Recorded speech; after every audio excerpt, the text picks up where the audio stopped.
Hello, this is Joe Markowitz with today's Liberty Dispatch. I'm actually going to call this one Heroes Part 3. I'm recording this on June 6, 2021, and today is a day of remembrance. June 6, 77 years ago today, is the day we call D-Day. That's right, D-Day. And so the topic of today, I'm going to call this Liberty Dispatch Heroes Part 3. I was going to go down another path today because I saw President Trump speak last night and did a speech in North Carolina. I want to comment on that, but I don't have time to get both of these topics in. This one deserves my utmost and our utmost attention. Absolutely. They called it Operation Overlord. Nearly 160,000, give or take, soldiers, sailors, and airmen engaged in this noble cause. General Eisenhower called it, he called it the Great Crusade. I'll talk about that here a little bit. 160,000, give or take, soldiers, sailors, and airmen engaged in this, in the landing at Normandy. It was the beginning of the end for Nazi Germany, tyranny, and oppression for the peoples in Europe. It was not just Americans who landed on the beaches. It was British and Canadian forces, and it was a massive, massive operation. Massive operation. 160,000. Already mentioned that. There were over 4,000 dead soldiers, young men, died in that day. Over 9,000 wounded or missing in those days, those landings at Normandy. Now, World War II in Europe, war in Europe did not end immediately. It was another nearly a year before Hitler committed suicide, and it was the end of Nazi Germany. But and by the way, there were many, many more months ahead of terrible fighting throughout France and into Germany and Belgium and Europe. Terrible, terrible fighting. A lot of lives lost. But this was the beginning of the end. The Nazis knew we were coming. They didn't know. They did not exactly know where we were coming. There was a lot of deception. It was a brilliant, brilliant operation. And they just did not know. And they didn't think it was going to be Normandy. They thought it was going to be up north a little bit more. But nonetheless, it was the defenses on the Atlantic Wall were formidable. The Germans were battle-hardened. And they knew they were coming somewhere. And so I cannot even imagine the landings. I can't imagine being there. Some of you have seen Saving Private Ryan and the scene of the landings on the beachhead. Wow. Or hear the stories of the Rangers that had to climb the cliffs right below Colville-de-Semur. Incredible stories. The young men who exhibited unimaginable courage on that day, 77 years ago today. It's so confusing for those on the left to fully comprehend. I'm going to call this Heroes Part 3 because it's so difficult. The left does not know how to act on days like this, on days like Memorial Day last weekend. They just don't know how to act. They can't fathom someone willing to lay their life down for their country, for our Constitution, for our way of life. And they just can't imagine it.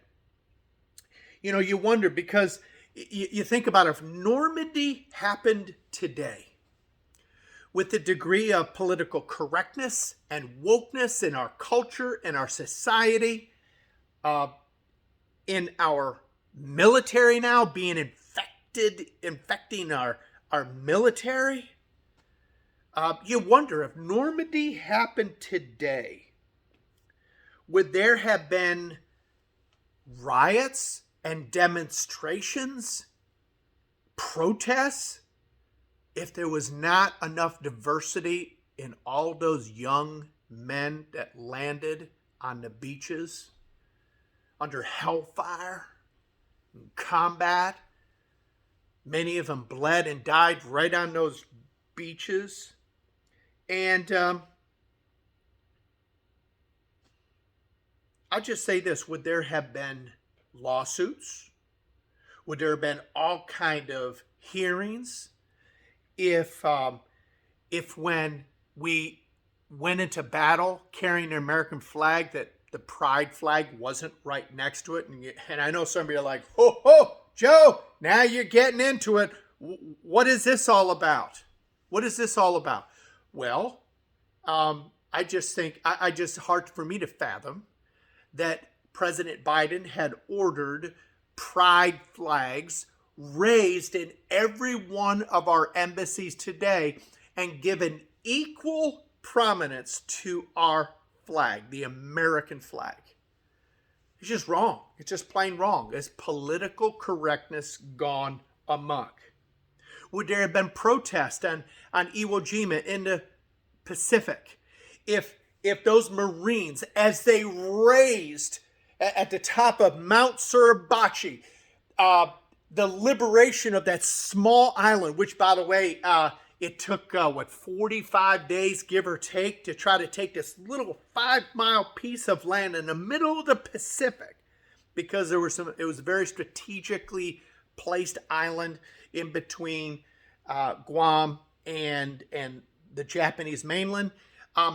And so the flag raisers on Mount Suribachi, would there have been investigations, hearings, if right behind the Marines raising the flag, which many of them, those flag raisers, died in battle that day, or on that operation, but as they raised the flag, that they didn't raise a pride flag right next to it? Do you see the insanity? How about back at Normandy? Would the generals, if Normandy happened today, would the generals be required to have diversity in their commanders leading those men into battle? Meaning you actually had to have gay men, straight men, white, black, brown, yellow, women,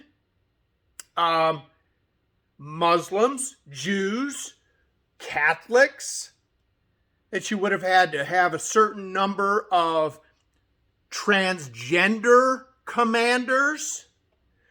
They would have been allowed to wear, maybe instead of the American flag in a uniform, a pride flag. Would there have been would the generals be told, you must, if you're going to go into battle wearing the American military uniform, you must make sure there's diversity? Would that have been in place if Normandy happened today? I know this is controversial. I know you don't want to hear this. Well, just say good things about D-Day, and the heroes of the past. Yes, they're heroes of the past, but think about it today. Think about it today. The greatest generation is dying off. There's hardly any of them left. Those that fought in World War II are combat veterans. What would they say about today's military? What if we had to go into battle? What if we had to do it? And I know, Joe, this is not good. This is not comfortable. Well, while China has now started informing and communicating to their people that they need to be ready for nuclear combat, nuclear war with the United States, what is President Biden doing? He's doing a speech and saying our biggest threat is white supremacy. Do you see the insanity? Do you see that? How soon would those perfectly lined gravestones at the Normandy American Cemetery which is hallowed ground. I look forward to going there myself. Or the memorial at Colville de Semur. How soon will those gravestones, those beautifully lined gravestones, be pulled up? Why? Because those gravestones are crosses or stars of David. And those are symbols of hate. So we are not allowed, the United States is not allowed to display these symbols of hate, Christianity and Jewish. No, they are the soldiers that are resting now in peace because they gave their lives on that day and the months that followed after D-Day. They are heroes. This Liberty Dispatch is called Heroes, Part 3. How soon will they be pulled up? I'm throwing that out to you. So finally, I'll just say this. The left does not believe that our country, our Constitution, our liberties, our freedom are worth dying for. General Dwight D. Eisenhower, and I'll just end it with this. And he said it this way. This is a part of his speech he did on D-Day as the soldiers, sailors, and airmen were about ready to go into battle. He was a supreme commander, Allied commander, is Dwight D. Eisenhower. And he started it off this way. Soldiers, sailors, and airmen of the Allied Expeditionary Force, you are about to embark upon the Great Crusade toward which we have striven these many months. The eyes of the world are upon you. The hopes and prayers of liberty-loving people everywhere march with you. And it goes on to say, I have full confidence in your courage, devotion to duty, and skill in battle. We will accept nothing less than full victory. Good luck, and let us all beseech the blessing of Almighty God upon this great and noble undertaking. Again, good luck, and let us all beseech the blessing of Almighty God upon this great and noble undertaking. And I finish up my Liberty Dispatch with this: a noble undertaking. On that day, as we penetrated the Atlantic Wall, and the price,